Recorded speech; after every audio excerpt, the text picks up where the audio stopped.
La ciencia tardó siglos en descubrirlo, mientras que el Buda solo necesitó un verso para resumir el secreto de la vida.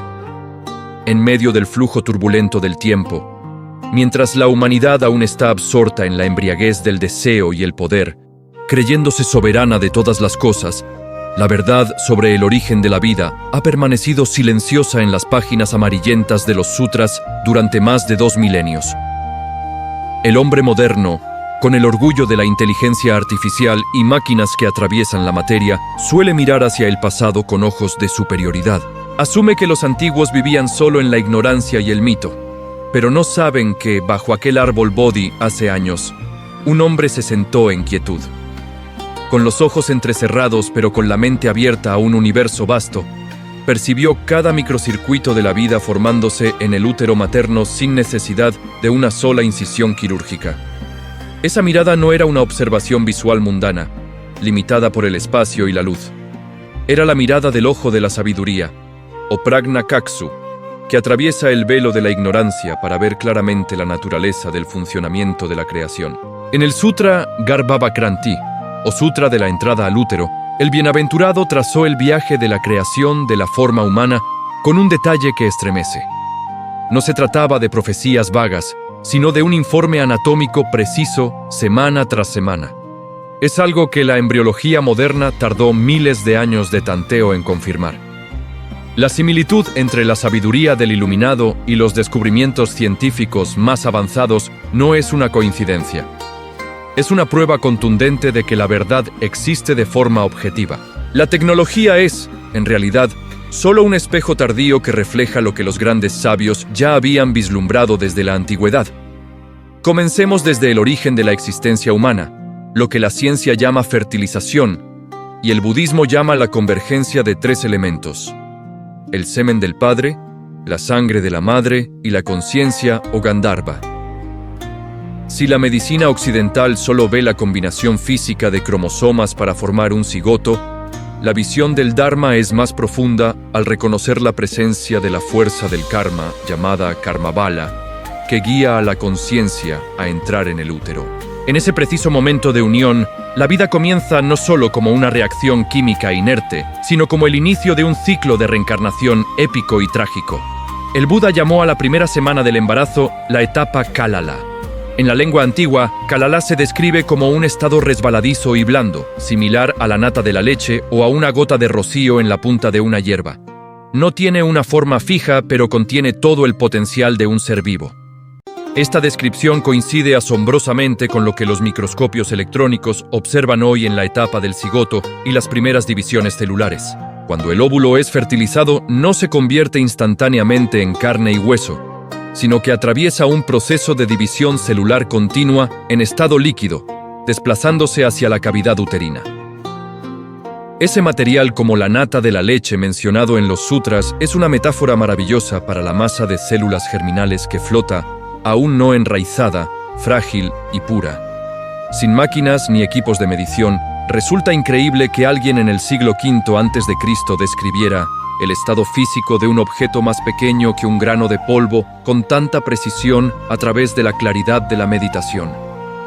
Cuando el primer ciclo lunar se cierra, la rueda de la creación continúa girando, llevando la vida a la segunda etapa que las escrituras llaman Abuda.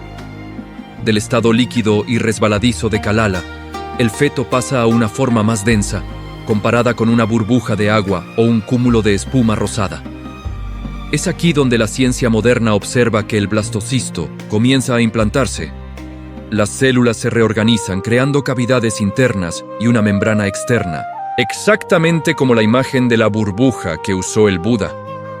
La belleza del término Abuda no radica solo en la descripción de la forma, sino en capturar la naturaleza de la existencia en esta fase, frágil, quebradiza y volátil.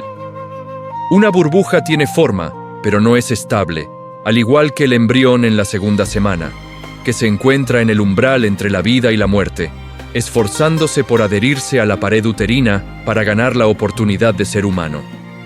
La transición de nata a burbuja es un gran avance de la materia, marcando el cambio de lo invisible a lo visible, del caos al orden. El flujo del tiempo en el útero no se detiene, llevando esa masa de vida a la tercera semana, la etapa Pesci. En este punto, la burbuja ya no es tal, sino que se condensa en una masa de carne blanda. Esta comparación es cruda pero fríamente precisa.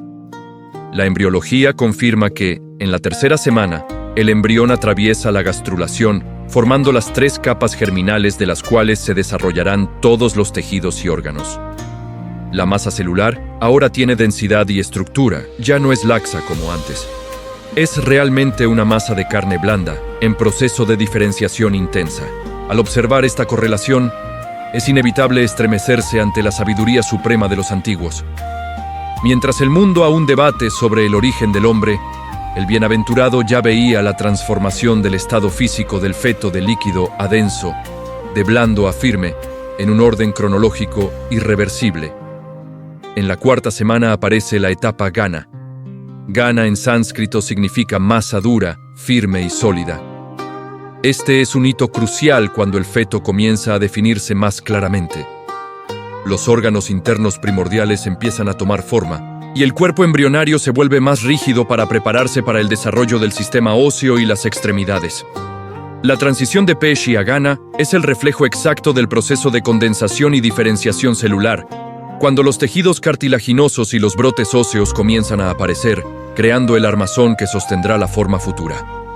La ciencia moderna necesita los equipos de ultrasonido más avanzados para ver los latidos cardíacos incipientes y la densidad de los tejidos en esta fase, pero todo fue resumido en la palabra Gana, simple y concisa.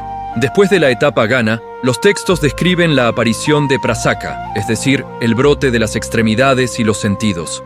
De esa masa de carne firme, comienzan a sobresalir 5 pequeñas protuberancias que señalan la formación de 2 brazos, 2 piernas y la cabeza. A esto le sigue el surgimiento de los sentidos, ojos, oídos, nariz y lengua, que se perfeccionan gradualmente para percibir el mundo fenoménico. La embriología actual llama a esto la etapa de formación de los brotes de los miembros y el desarrollo del sistema nervioso, que ocurre entre la semana 5 y la 8. Esta coincidencia cronológica es un desafío a la arrogancia de la ciencia materialista. No hay discrepancia entre las enseñanzas de los sutras y las imágenes de una resonancia magnética. La vida sigue una ley, un ritmo de crecimiento inmutable que tanto el ojo mundano como el ojo del sabio deben reconocer. Pero lo más admirable de la visión del Buda no se detiene en la descripción física, sino que profundiza en las sensaciones del feto. Es algo que la ciencia moderna, aunque pueda medir ondas cerebrales, difícilmente comprende del todo. En el Sutra de la entrada al útero, este proceso no se describe como un milagro romántico, sino como un viaje de profundo sufrimiento. El feto está confinado en un espacio estrecho, oscuro, sumergido en líquido amniótico impuro, soportando la presión de los órganos internos de la madre.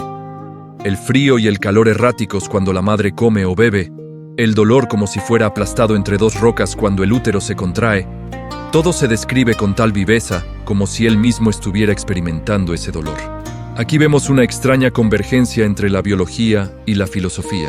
La ciencia demuestra que el feto comienza a tener reflejos nerviosos y sensaciones de dolor muy pronto. Los sobresaltos y movimientos ante estímulos externos son prueba de que ese ser ha comenzado a sentir el rigor del entorno. Pero mientras la medicina solo ve reflejos fisiológicos, el budismo ve la verdad del sufrimiento, o dukkha satya. La formación de los sentidos es también la formación de la capacidad de sentir dolor. Tener un cuerpo es tener sufrimiento. Esa ley comienza desde que somos apenas una mancha de sangre en el vientre materno, sin esperar al primer llanto al nacer. El desarrollo del feto, bajo la lente del Sutra Garbhavakranti, es un proceso de fluctuación incesante, un flujo de impermanencia de la materia llamado anitya. De Kalala a Gana, ningún estado es eterno. Uno perece para que el otro surja. Las células se dividen, se diferencian, mueren y se regeneran en cada instante, oksana. Ese es el funcionamiento del universo en miniatura. El cuerpo humano es un pequeño universo. Lo que sucede en el útero es lo mismo que sucede en el macrocosmos: formación, estabilidad, deterioro y vacío. Los seres humanos solemos enorgullecernos de la perfección de nuestro cuerpo. Pero bajo el ojo anatómico del iluminado, es solo un ensamblaje temporal de tierra, agua, aire y fuego. Son masas de carne, flujos de sangre y trozos de hueso, mantenidos por una energía prestada de los alimentos y el aire. Al contrastar estos conocimientos, vemos la ingenuidad humana al adorar apresuradamente la tecnología como a un nuevo Dios. Nos emocionamos al extremo y la mente se aturde en la embriaguez del descubrimiento al ver una imagen en 3 dimensiones del feto, como si hubiéramos descubierto un nuevo continente. Pero en realidad, esa alegría es solo la satisfacción del ego que ansía controlar la naturaleza. Usamos máquinas para ver, pero olvidamos usar el corazón para sentir. Medimos el diámetro de la cabeza y la longitud del fémur, pero no medimos la fuerza del karma que opera dentro de ese pequeño ser. La tecnología nos da datos, pero la sabiduría antigua nos da la visión integral de la naturaleza de la vida. La similitud entre el Sutra de la entrada al útero y la embriología moderna plantea una gran pregunta para la visión del mundo de la nueva era. Quizás el progreso no consiste en avanzar hacia lo nuevo, sino en profundizar hacia adentro para recuperar lo antiguo que ha sido olvidado. Los científicos con batas blancas y bisturís en mano están, en realidad, recorriendo el camino que los monjes con túnicas azafrán ya transitaron mediante la conciencia hace milenios. La diferencia es que un lado usa el bisturí para diseccionar la materia en busca de respuestas, mientras que el otro usa el poder de la concentración o samadhi para iluminar la oscuridad de la ignorancia. El resultado final se encuentra en un punto: la afirmación de la ley estricta, lógica y cruel de la biología. Mirando profundamente el proceso desde Kalala hasta la forma completa, vemos claramente la fragilidad de la existencia humana. De una gota líquida y laxa, cuántas transformaciones, cuántos riesgos y cuántos arreglos sofisticados deben ocurrir para convertirse en un ser humano. Y sin embargo, una vez obtenido este cuerpo, el mundo se lanza a una lucha por la fama y el beneficio, terminando por destruir la misma forma que la creación se esmeró en construir. La vida surge con fuerza de masas de carne inertes, pero también se apaga fácilmente por el propio deseo de su dueño.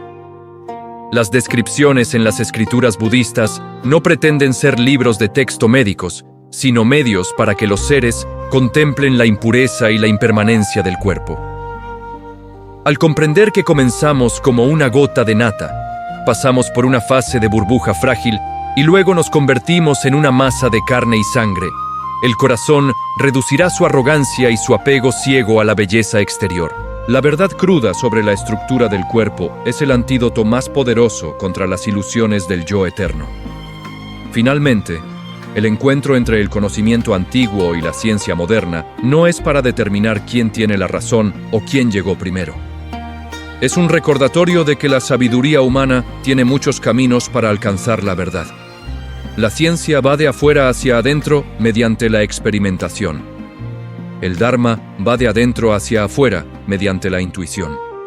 Pero no importa el camino. El destino sigue siendo el reconocimiento de la verdad objetiva del universo. Lo que el ultrasonido ve hoy, el Buda ya lo vio hace eones.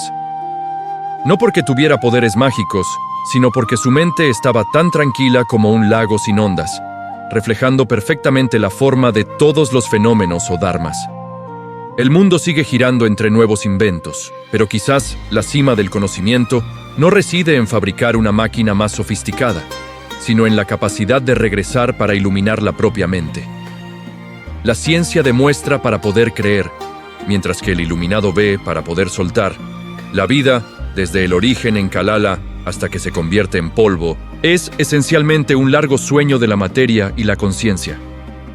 La verdad no necesita ser probada. Solo el ser humano, en su debilidad, necesita medios para atreverse a creer en la verdad.